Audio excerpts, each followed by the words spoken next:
트럼프 대통령의 책사배넌. 최근 배넌은 자신의 팟캐스트에서 한국의 정치 상황과 관련하여 중국의 악의적 영향력에 대해 언급하며 윤석열 대통령이 중국의 지원을 받는 좌익 쿠데타에 맞서 싸우고 있다고 주장하였습니다. 최근 한국의 상황에 대한 인터뷰 영상을 보시기 바랍니다. Then he's got counter demonstrations of hundreds of thousands of people in the streets. Give us a snapshot of what's going on and how dangerous. Yeah, thank you, Steve. Yeah, South Korea is, in many ways, our most trusted treaty partner. They're part of the CHIPS equation. And President Yoon, they are in the fight of their lives right now against essentially a communist coup. Most of these on legacy media, when you see these protests against martial law, 1/3 to 2/3 of those are actually Chinese that have been flown in. This is absolutely crazy. Let's go to this first slide here to explain the lineup of what's going on, please. Here we go, Denver. There we go. So on your left, that's Lee, the leader of the Democratic Party. He's left wing. He's actually pro-China.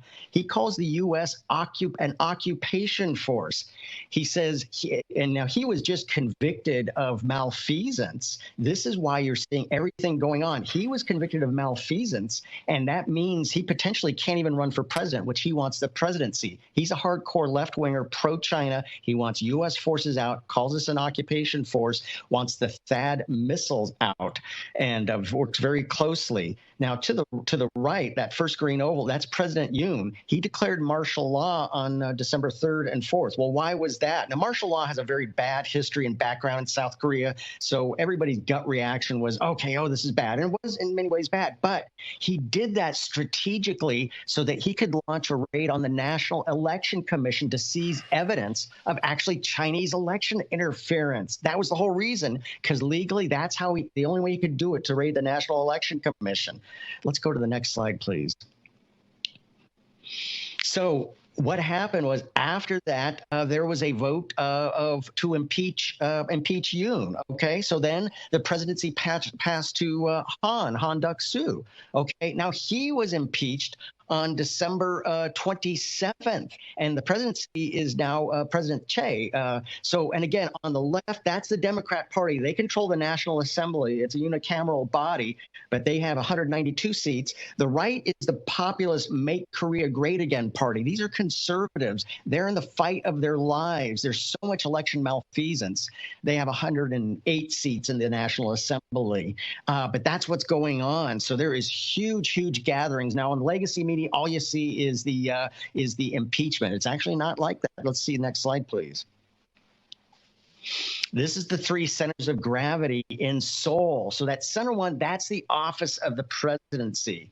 That's a very important one. It's right next to Yongsan, the old U.S. military, Dragon Hill Lodge, right there. That's where the office of the presidency is. The National Assembly is over on the left. That's Yeouido Island, and that's where Lee really holds power, and that's where he's really conducting this coup from, is the National Assembly. Now, just yesterday, they're 12 hours ahead of us, but a huge gathering. The new presidential palace is over to the right. That's where hundreds of thousands of South Koreans trying to stop the steal have been at, and they did effectively, because they're using the term insurrection. You can come back to me here, Denver. They're using the term insurrection. Well, they sent the corruption police. They have to redo this whole impeachment thing because it was based on the word insurrection. Sound familiar? Yeah, you bet they're taking a cue from the Democrat Party here in America. So this is the fight of their lives, and this is potentially buckles the whole right wing of the deterrence against China, and that's exactly why. So also, Yoon is actually really building bridges with Japan. There's a lot of hard feelings still from the Second World War. Totally understand that. That's not totally resolved, but he's reaching out to Japan. However, Lee is extremely anti-Japan and wants to break up that alliance. That's also what China is concerned about. So most of what's going on right now, this is a Chinese malign influence attempting to topple South Korea and really make it a enclave of China. So, Steve, this is so concerning.